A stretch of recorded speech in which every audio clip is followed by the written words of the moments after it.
ولقد يسرنا القرآن للذكر فهل من مدكر. بسم اللہ الرحمن الرحیم. السلام علیکم ورحمۃ اللہ وبرکاتہ. خواتین و حضرات، میں ہوں عبد الماجد حسینی. طلاق کا معاملہ بہت زیادہ حساس ہے، بہت زیادہ سینسٹیو ہے، لیکن پھر بھی اس معاملے میں ہمارے معاشرے کے اندر بہت زیادہ جہالت پائی جاتی ہے اور لوگ کم علمی کے شکار ہیں. چنانچہ میں آپ کے سامنے پے در پہ اس معاملے پر بھی ویڈیوز لے کر آتا رہتا ہوں، اور آج بھی انشاءاللہ تعالی میں اسی ضمن میں اسی مسئلے کے اوپر ایک خاص مسئلہ آپ کے سامنے بیان کروں گا. یہ ریئر کیسز میں ہے، لیکن پھر بھی یہ ایک مسئلہ ہے تو لوگوں کو علم ہونا چاہیے. چنانچہ آج کا مسئلہ یہ ہے کہ کیا کوئی پاگل، کوئی مجنون اگر اپنی بیوی کو طلاق دے تو کیا طلاق واقع ہو جائے گی یا نہیں. سب سے پہلے میں آپ کے سامنے 2 حدیثیں پیش کروں گا. ان دونوں حدیثوں سے ہی بات پوری طرح سے واضح ہو جائے گی، ایکسٹرا کچھ وضاحت کی ضرورت انشاءاللہ تعالی نہیں پڑے گی. پہلی حدیث حضرت علی رضی اللہ تعالی عنہ سے ہے، اور یہ جو حدیث ہے سنن ابو داود کتاب الحدود کے اندر ہے. اور حضرت علی رضی اللہ تعالی عنہ بیان فرماتے ہیں کہ رفع القلم عن 3 عن النائم حتى يستيقظ وعن الصبي حتى يحتلم وعن المجنون حتى يعقل. اس حدیث کا ترجمہ یہ ہے کہ 3 آدمی مرفوع القلم ہے، یعنی ان کا گناہ نہیں لکھا جاتا. 3 آدمی، 3 قسم کے لوگ مرفوع القلم ہوتے ہیں، یعنی قلم ان سے روک لیا جاتا ہے، یعنی ان کے گناہ اور ان کی جو خطا ہے وہ نہیں لکھی جاتی. وہ کیا ہے؟ ایک سونے والا یہاں تک کہ وہ بیدار ہو جائے، یعنی سونے کی حالت میں وہ مرفوع القلم ہوتا ہے، قلم اس سے روک لیا جاتا ہے جب تک کہ وہ اٹھ نہ جائے، جاگ نہ جائے. دوسرا بچہ، یہاں تک کہ وہ بالغ نہ ہو جائے، دوسرا بچہ وہ بھی مرفوع القلم ہوتا ہے. اور تیسرا پاگل، یہاں تک کہ وہ عقل مند نہ ہو جائے، یعنی اس کا پاگل پن ختم نہ ہو جائے. دوسری حدیث صحیح بخاری کے اندر موجود ہے. امام بخاری رحمۃ اللہ علیہ نے اس کو کتاب الطلاق کے اندر نقل کیا ہے، اور اس حدیث کے راوی ہیں حضرت جابر رضی اللہ تعالی عنہ. ان کا بیان ہے کہ وہ فرماتے ہیں کہ اس کا صرف ترجمہ میں پڑھ رہا ہوں کہ قبیلہ اسلم کے ایک ماعز نامی صحابی مسجد میں نبی کریم صلی اللہ علیہ وسلم کی خدمت میں حاضر ہوئے. ماعز صحابی کا نام تھا، اور رسول اللہ صلی اللہ علیہ وسلم کے پاس آ کر وہ کہنے لگے کہ انہوں نے زنا کیا ہے. اللہ کے رسول صلی اللہ علیہ وسلم نے ان سے منہ موڑ لیا، یعنی جیسے ہی اس نے بات بیان کی اللہ کے رسول صلی اللہ علیہ وسلم نے منہ پھیر لیا، لیکن وہ پھر آپ صلی اللہ علیہ وسلم کے سامنے آ گیا اور زنا کا اقرار کیا. پھر انہوں نے اپنے اوپر 4 مرتبہ شہادت دی، یعنی 4 مرتبہ اس بات کو ریپیٹ کیا کہ میں نے زنا کیا ہے، میں نے زنا کیا ہے. تو آپ صلی اللہ علیہ وسلم نے انہیں مخاطب کرتے ہوئے فرمایا کہ تم پاگل تو نہیں ہو؟ فقال هل بک جنون، کیا تم پاگل تو نہیں ہو؟ کیا واقعی تم نے زنا کیا ہے؟ تو اس نے کہا جی ہاں. پھر آپ صلی اللہ علیہ وسلم نے پوچھا کیا تو شادی شدہ ہے؟ اس نے کہا جی ہاں. پھر آپ صلی اللہ علیہ وسلم نے اسے عیدگاہ میں رجم کرنے کا حکم دیا.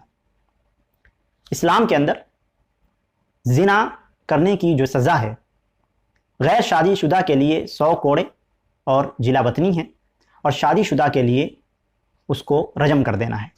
چنانچہ وہ شادی شدہ تھے، جو صحابی تھے شادی شدہ تھے، تو ان کو اللہ کے رسول صلی اللہ علیہ وسلم نے عیدگاہ میں رجم کرنے کا حکم صادر فرما دیا. جب انہیں پتھر لگا تو وہ بھاگنے لگے، لیکن اسے حرہ ایک مقام ہے، وہاں پر ان کو پکڑ لیا گیا اور ان کو رجم کر کے مار دیا گیا، یعنی ان کو قتل کر دیا گیا. یہ روایت صحیح البخاری کے اندر موجود ہے. اس روایت میں سب سے پہلا یہ اشکال لوگ کرنے لگتے ہیں کہ صحابی زانی تھے. یہ آپ غلط فہمی دور کریں کہ ایک صحابی سے غلطی ہو گئی، کیونکہ وہ ایک انسان تھے، اور غلطی ہونے کے بعد ان کی ایمان کی قوت کو دیکھیں.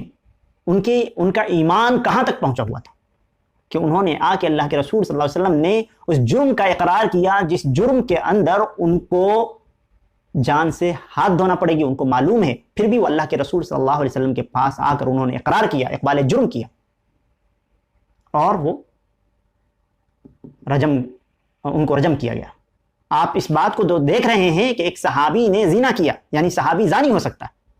یقیناً وہ انسان تھے، ان سے زنا والی خطا ہوئی، ان سے جرم ہوا، لیکن یہ تو دیکھیں کہ وہ زنا کرنے کے بعد وہ کیا کیے، ان کا عمل کیا تھا. وہ آ کے اللہ کے خوف سے ان کا تقوی دیکھیں، ان کے دل کا حال دیکھیں، وہ آ کے اللہ کے رسول سے اقرار کر رہے ہیں، اللہ کے رسول منہ پھیر لے رہے ہیں، پھر بھی وہ شہادت دے رہے ہیں، ان کو پتہ ہے کہ مجھے کیا سزا ملنے والی۔ آپ ان کی ایمان کی حرارت کو تو دیکھیں، آپ کیا دیکھ رہے ہیں؟ لہٰذا اس میں سے جو مسئلہ ہمیں واضح کرنے کی جس پوائنٹ میں ہم نے اس حدیث کو ذکر کیا، وہ پوائنٹ یہ ہے کہ اللہ کے رسول کا یہ فرمانا، حل بھی کا جنون، کیا تو پاگل تو نہیں ہے؟ تو یہ جو جملہ ہے یہ اس بات کی وضاحت کرتا ہے کہ اگر یہ صحابی پاگل ہوتے تو پھر ان کا جو جرم کرنا ہے یہ سزاوار نہیں ہوتا، کیونکہ یہ دیکھیے کہ اس میں پاگل ہونا اس کا مطلب ہے اس کے اندر فہم نہ ہونا۔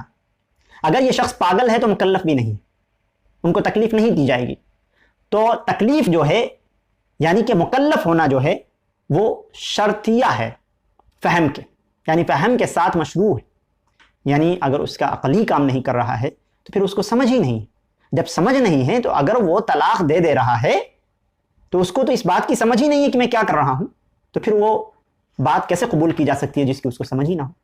چنانچہ ان دونوں حدیثوں سے یہ بات پوری طرح واضح ہو جاتی ہے حضرت علی رضی اللہ تعالیٰ عنہ کی حدیث سے کہ پاگل جو ہے مرفوع القلم ہوتا ہے، یعنی اس کے لیے قلم کو روک لیا جاتا ہے، ان کا خطا معاف ہے۔ جب ان سے قلم ہی روک لیا گیا تو پھر اس کا جو طلاق دینا ہے وہ کیسے قبول کیا جا سکتا ہے؟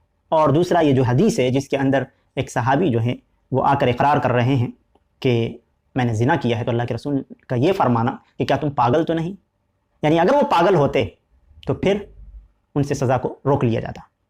یعنی جو تکلیف ہے یعنی مکلف ہونا ہے، لا یکلف اللہ نفسا الا وسعها، یعنی قرآن کا جو ارشاد ہے لا یکلف اللہ نفسا، کسی بھی نفس کو مکلف نہیں کیا جا سکتا الا وسعها، مگر اتنا ہی جتنا کہ اس کو وسعت ہے، یعنی اس کے پاس فہم ہی نہیں ہے، اس کے سمجھ ہی نہیں ہے، تو پھر اس کی بات کا اعتبار نہیں کیا جائے گا۔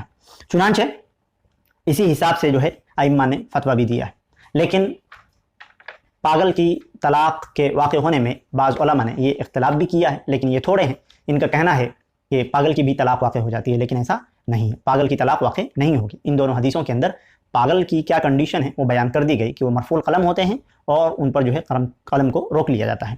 مجھے امید ہے کہ آپ حضرات کے سامنے یہ مختصر سا مسئلہ ہے جو واضح ہو چکا ہے۔ انشاءاللہ تعالی اجازت دیجیے، اور آپ سے درخواست ہے کہ آپ حضرات ویڈیو کو شیئر کریں، اور کسی بھی طرح کا کوئی سوال ہو تو کمنٹ کریں، اپنے دوستوں احبابوں تک شیئر کرنا نہ بھولیں، اور چینل پر نئے ہوں تو چینل کو سبسکرائب کر لیں، ویڈیو کو لائک کرتے ہیں۔